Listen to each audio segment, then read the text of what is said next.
إليك أنت صباحي مصفد بمسايا فاسكب ضياءك إني ظمآن ضل صدايا. بسم الله الرحمن الرحيم.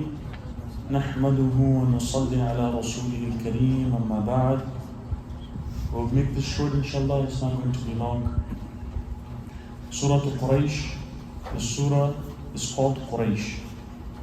Quraysh was a tribe's name. Why is this surah called Quraysh? Because it's very obvious. What do you think? Because Allah talks about them? Quraysh. And it's named after the first ayat, لِإِلَافِ Quraysh. So Quraysh is the tribe of Rasulullah ﷺ that he was from. Allah talks about the Quraysh. What is the connection of this surah with the previous surah? I hinted towards it last week.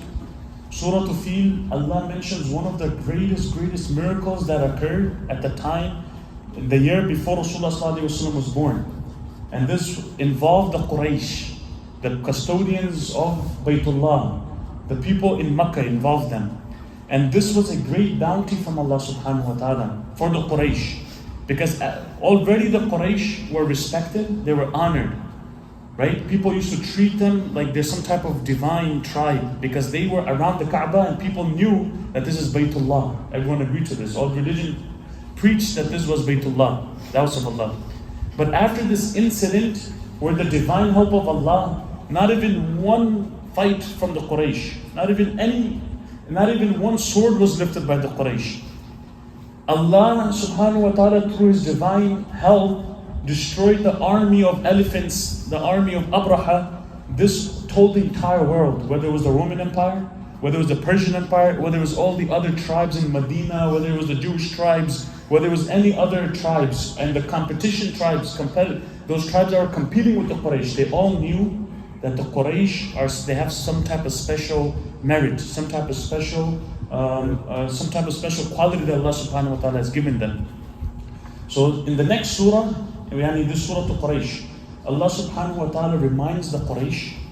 It's not only specific to Quraysh, I'm going to get to it. It's also involves us, it's connected to us also. So Allah reminds the Quraysh that I have given you this much bounties, which Allah talks about. I have given you this much bounty. I have given you aman, which you enjoy. Aman means security. وَآمَنَهُمْ مِنْ خَوْفٍ. Khawf is fear. Allah gave them aman from khawf. Khawf of attacks, khawf of poverty, khawf of some type of army coming and taking over. Allah says, I've given you this aman, safety. And Allah says, أَطْعَمَهُمْ مِنْ جُوعٍ. Allah has given them rizq. They have aman, they have food, water, and they have security. What else do they want? And these are the biggest bounty from Allah. We all enjoy them here, and we know these are the biggest bounty of Allah. If you look at the Muslims in Gaza, for example, look at the Muslims in Pakistan, the poor Muslims. Look at the Muslims in Afghanistan. They don't even have food and water to drink. They have food to eat. They don't have aman. They're scared. They don't have this bounty. But these are two great bounties that we all enjoy. So Allah reminds the Quraysh, I have given you these bounties and I have caused these bounties to be given to you. So then why don't you worship Allah subhanahu wa ta'ala? That's the message. But how is it a message for all of us? It's a message for all of us is because just like how Allah favored the Quraysh, Allah subhanahu wa ta'ala has given a lot of bounties and ni'mas to the Quraysh. Just like that, we have the same bounties here in America today. Right now in New York, sitting in Bethpage, in Mashar al-Baqi, all of us here, we enjoy the same bounties. We have water, we have chai, we have sweets, we have, name it, we have it. We have so much water, we even waste water. You see empty water bottles, half, and they're thrown in the garbage. Allah has given us this much rizq. And what about our aman? We live in a safe environment. Some of us don't even have cameras, and we're not even afraid. We wake up and we're happy.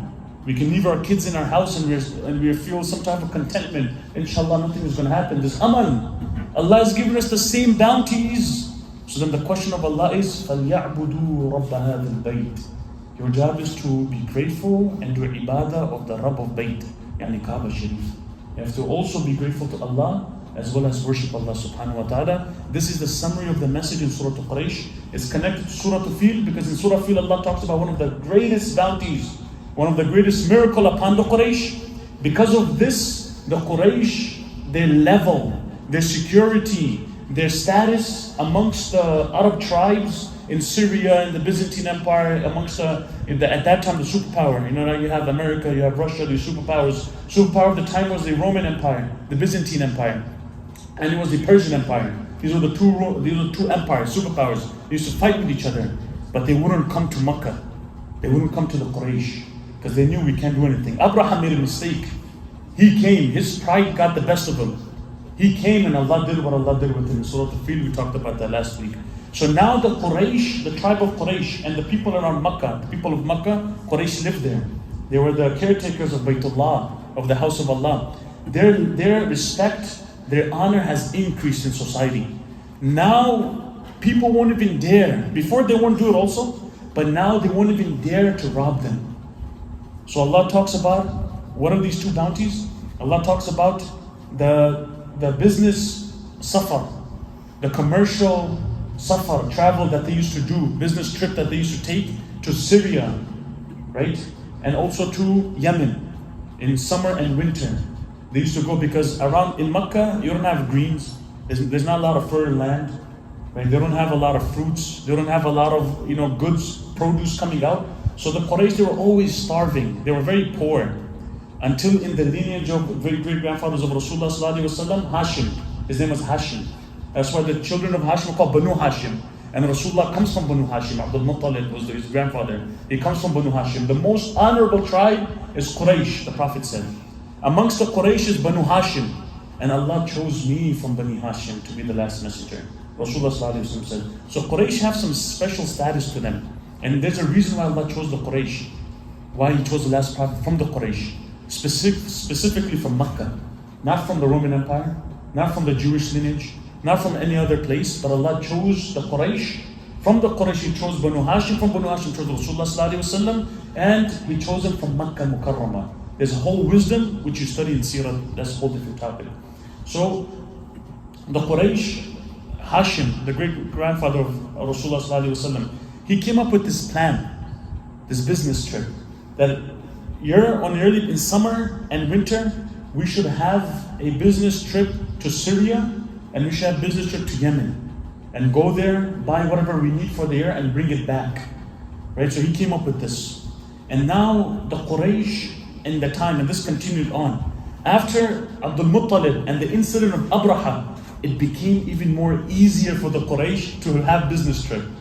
Back then, whether you're from the Roman Empire, you're from the Persian Empire, you're from any other tribe, you're from Medina, or you live in Khaybar, where the Jews were, you live around Medina, where the Jews, anywhere you go on a trip, right? There were highway robbers. It's not like nowadays. Even nowadays, if you go to these third world countries, you go to these places, you cannot travel, especially at late night. There's always highway robbers. Maybe it happens here also. Sometimes we read on news, but it's not that common here. So there will be highway robbers. Everyone will get robbed. There's a high fear. You have to take soldiers with you. You have to take weapons with you. But what about the Quraysh? The Quraysh would just go with this much aman that not even one highway robber would dare to attack the Quraysh, especially after the incident that Allah talks about in Surah Al-Fil. This much aman, safety Allah gave them. Because of this, they had a lot of rizq coming, a lot of profit they would make, a lot of food, a lot of fruits, a lot of vegetation coming to Makkah, and they're just so happy. So they were living happily. They were living in a way that they're not poor. Allah talks about this in Surah Quraysh, and we start off the surah. Allah says, Bismillahir Rahmanir Rahim. There's 4 ayats in the surah. Allah says, لِإِلَافِ قُرَيْشٍ. The li in Arabic, this is a preposition. This in Arabic we call harf jar. Those who know Arabic, they probably know what I'm talking about. Harf jar. Harf jar can come for different meanings. Li means for, to. Over here it means because. Because. So it comes to tell you the reason of why they should worship Allah. The reason of why they should be grateful to Allah. And what is li'ilafi connected to? It's connected to verse number 3. Verse 2, Allah talks about the reason why the Quraysh should be worshipping Allah, and it's connected to verse number 3. And this is some grammatical discussions here which we don't need to get into. So li means because. Because ilaf. Ilaf comes from ilf. Ilaf, it means to be familiar with something. When you come to this community new, after a while, you get ilaf. Ilaf means you become familiarized with the community. You get to know your community. So Allah says, because of the familiarity of the Quraysh. So He just ends first at this. Because of the familiarity of Quraysh. Li-ilaf. Because of the familiarity of Quraysh. Now, what is this familiarity with Quraysh? Familiarity with what? With warfare? Familiarity with what? Then Allah mentions what? In terms of what? Ilafihim, their familiarity. Rihlat al-shita'i. Rihla is an Urdu word also, rihla. Is rihlat majate. Rihlat, some madrasas are called rihlat al-ilm. Right? They're called journey. Rihla means a journey, safar. So their familiarity with the travel of shita means winter, and saif means summer. In Arabic, shita means winter, and as-saif with the sad. Saif means summer. Their familiarity with the commercial travel, the commercial trip that they would take in the winter and they would take in the summer. These are the two causes of them being rich, of them having food. And Allah gave them this amal. So Allah is talking about this familiarity. O Quraysh, don't you forget this bounty of Allah subhanahu wa ta'ala. Your familiarity of traveling of winter and summer. Saif, fixed tajweed. It's not safe. Saif with sad, it means summer. Saif, it means sword. Small change. Sad and sin. This is one of those examples. You change the sad, it's makruh tahrimi to make these mistakes. Makruh tahrimi is sinful. You're changing the whole meaning of the Quran. You want to break your salat, it's not a bad meaning, but it's sinful. It's not safe. رحلة الشتاء والصيف. No. رحلة الشتاء والصيف. صيف. Full mouth. Make it strong. Saif means summer, Saif means sword. Like Khalid bin Walid, what do we call him? Saifullah. He was given the title as the sword of Allah. Saifullah. This is Saif. Saif means summer. Another common mistake is Kalb and Qalb. Kalb means dog, Qalb means heart. So when we read Surah Al-Kahf, we say وَقَلْبُهُمْ بَاسِطٌ, and their heart in front of the cave was spreading their hands, because Allah is talking about the dog. And then when in the Quranic ayat qalb comes, do they have hearts that they can understand with? We say kalbun, which means do they have dogs that they can understand with?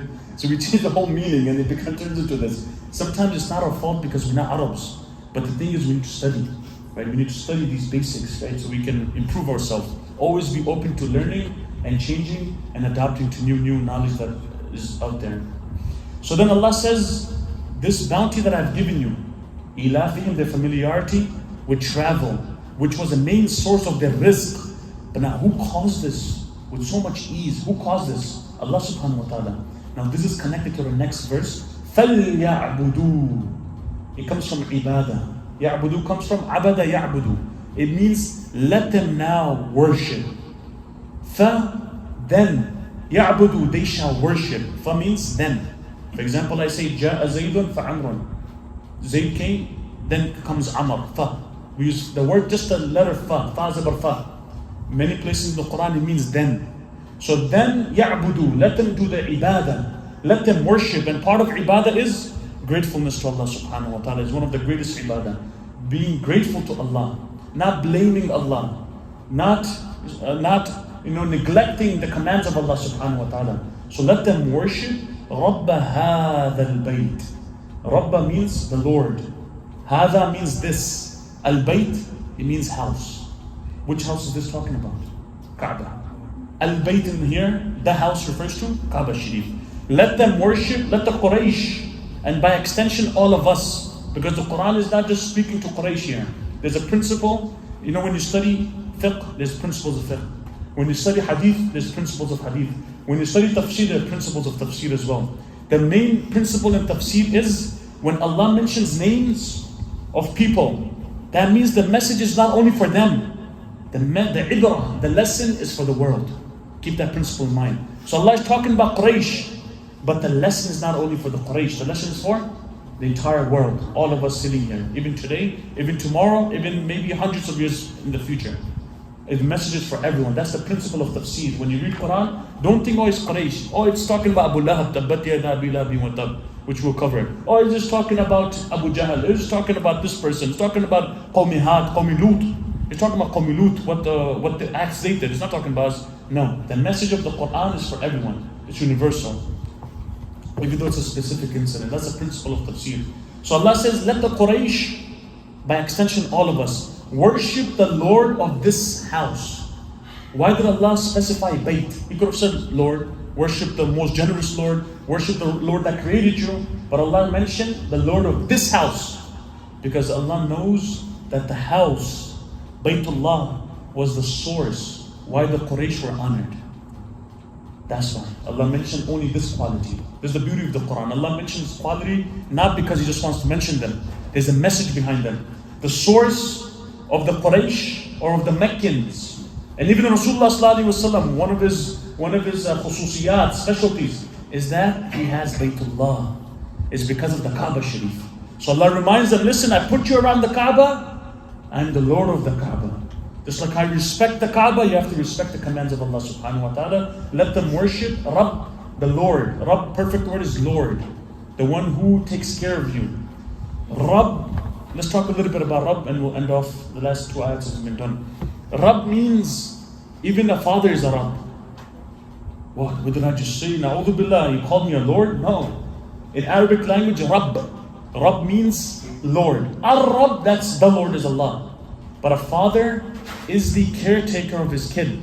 Rabb comes from Rabba, yurabbi. It means when you do tarbiyat, when you do upbringing of your kid is in the stomach, in the womb of the mother, and you take care of the kid comes out, and step by step you're feeding him, you take care of him, and he gets big, he becomes baligh, and it becomes strong, and then becomes a businessman, he gets money, he stands on his own feet. That's called tarbiyah. So you, in Arabic, can be called Rabb. That's why when you study fiqh, they use the word Rabb. So if they want to say the master of this person, they say Rabb. They say you have to use the word Rabb. So Rabb has this meaning. But for Allah subhanahu wa ta'ala took care of the entire universe. And He is the Lord. Ar-Rabb is only Allah. But you can use the word Rabb in Arabic for other meanings as well, besides Allah subhanahu wa ta'ala. That's the meaning of Rabb. So when you say Rabb, it has this emotions behind it. That's why whenever you say Rabbana atina, Rabbi ja'al, Rabbana taqabbal minna, Rabb, that's where he has the emotion. What's the emotion? Just like how the emotion a father has for the kid. I took care of you. I gave you everything. You were 15, 18, 25, I paid for education, thousands of dollars yearly. I spent thousands of dollars on your diapers, on your food, on everything, this emotion. And then when the kid grows up, he's like, Daddy, you get out of my house. This emotions. That's why the word Rabb has this emotions. Even if you don't know the meaning, you can relate to it, because this is Rabb, Allah is the Lord. It has this emotions behind it. That's my Lord. How can I not worship Him? How can I disgrace Him? I mean, you can never disgrace Allah. You can try. You can try, but you will never harm Allah subhanahu wa ta'ala. How can I ever curse Him? How can I leave salat? My Lord told me to do it. My Father told me to do this. How can I not go and help Him out? You understand this message behind? That's why the meaning for Muslims, the word Rabb, it has a lot of emotions behind it. Because Rabb is Allah. It has these emotions behind it. So Allah says, Rabba hadha al-bayt, the Lord of this house, worship Him. And then He says, Alladhi, two more qualities. Is the Lord of the house? Alladhi at'ama. Alladhi means the one. At'ama means to give food. He gave them food, the Quraysh, and by extension all of us. Min ju'. Ju' means hunger.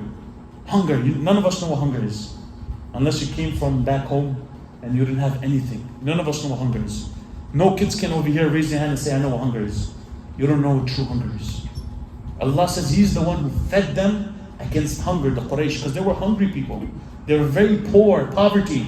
But because of Baytullah, because of this honor Allah gave them, they were able to bring rizq by doing business with safety, with aman.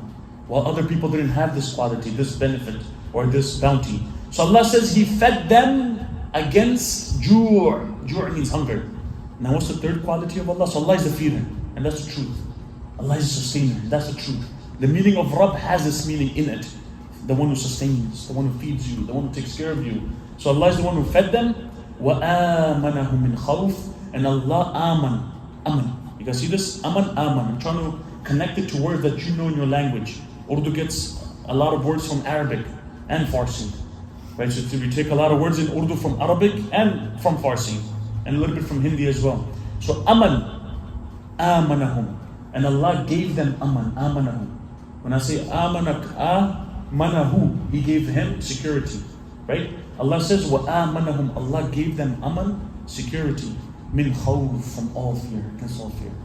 The Quraysh would travel, no fear. Even we fear. When we travel out of country, sometimes we fear, if I go to this country, they come out attack. Quraysh didn't feel this. They can go anywhere. People would love to travel with Quraysh. Qurayshis are traveling, let's say Abdul Muttalib is going on Safar. People will come from far and let's go with Abdul Muttalib. Because if they have the Quraysh Janda, they have the Quraysh banner and flag, no one's going to dare to attack them. Especially after the incident of elephant. No one would dare to come and attack them. So Allah reminds the world and the Quraysh, He has fed you, He has given you aman. Two biggest ni'mat that we enjoy. We all enjoy. So worship Allah subhanahu wa ta'ala. This is the message of Surah Quraysh. Worship your Allah. Be grateful to your Allah. He has given you food, He has given you everything. He has given you aman, He has given you rizq. So worship your Allah subhanahu wa ta'ala. Don't go astray. So the Quraysh, leave your polytheism and stop bothering Rasulullah sallallahu alaihi wasallam. Stop being his enemy. So when Quraysh, when they heard this message, some of them accepted Islam and some of them still remained upon their ignorance for whatever reasons. I'll end off with this final message. Our mashayikh, ulama have mentioned, this is a big benefit. If you fear someone, you fear an enemy, or let's say you have some fear of an oppressor or someone doing a false case against you, you fear someone, adu, enemy, or you fear an affliction. Affliction means you fear some type of difficulty coming your way. Sometimes you feel this, you get this sensation Allah puts in your heart, and a Muslim is able to recognize. Right? This is this whole different field. Allah, you're able to recognize impending. There's going to be some type of danger coming your way. Sometimes you can see it, you can feel it, you can sense it, you can see it in a dream. The ulama have written, recite Surah Quraysh. Do khatams of Surah Quraysh as much as you can. From tajriba, from experience. There's no hadith, but looking at the meaning of Surah Quraysh and looking at the mashayikh practicing Surah Quraysh, from their experience, Surah Quraysh will insha'Allah remove, avert, divert the coming danger your way, the coming enemies your way. Surah Quraysh, through it Allah subhanahu wa ta'ala will save you. Tafsir Mavhari is a very famous tafsir, Tafsir Mavhari. Tafsir Mazari Qadi Thana'ullah Panipati, or Indian scholars, mashallah, they have a lot of ulum knowledge. He wrote a book, Tafsir Madhari. In here he writes his sheikh, who was a great Qadi Thana'ullah, great scholar of his time. Like, my sheikh told me that whenever you fear danger and you have a fear of enemy or some difficulty that you sense, and you have fear of any sort of fear you have, read Surah Quraysh. Do khatam of Surah Quraysh. And then his teacher was Sheikh Jane Janan. That was his Sheikh. Jane Janan, it's a Persian, Jane Janan. This was his Sheikh.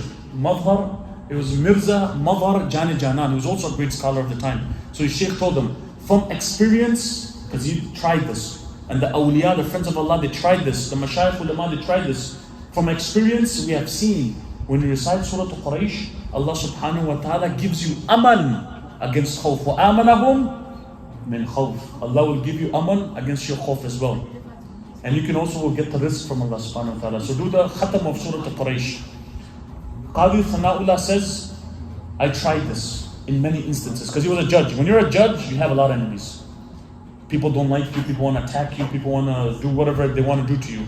So he says, in many cases, I tried this, and Allah subhanahu wa ta'ala gave me aman, and it worked. Allah subhanahu wa ta'ala protected me. So this is one amal we can do.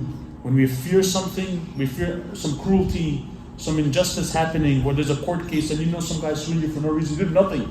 You have these type of fear, or some apprehensions, or you have some fear for your kids, or you fear that your kid, his cancer might become even more severe, or you fear that this disease might. So you have these dangers and this, apprehensions, this fear that you have. Read Surah Quraysh and do the khatam of Surah Quraysh. Allah subhanahu wa ta'ala will give you aman. Allah will give you security, and Allah will give you peace. Wa akhiru da'wana alhamdulillahi rabbil alameen. May Allah subhanahu wa ta'ala accept from us. Until next week, inshallah, we end off with this. Any other questions? Any questions before we enjoy chai and sweets? Samosas? Kadli? It's not related to. We should have chicken tikka next week, inshallah, with rice and white sauce. Every week samosa is good, but Allah will give us. Let's read Surah Quraysh. Maybe next week we can have some nice kebab and rice. Allah will give us at'amahum min ju'. Khair. Yeah, Question. the question is not related to Surah Quraysh, but Surah Fil. I remember you mentioned last time. Yes. The Ethiopian king Najashi gave his soldiers. His name was Asmaha. Okay. That was his name. Answer your question? Yeah. Okay, good. Najashi is a title that is used for the Ethiopian king. Yes. Right? It was used for the rulers of Habasha, Abyssinia, modern day Ethiopia.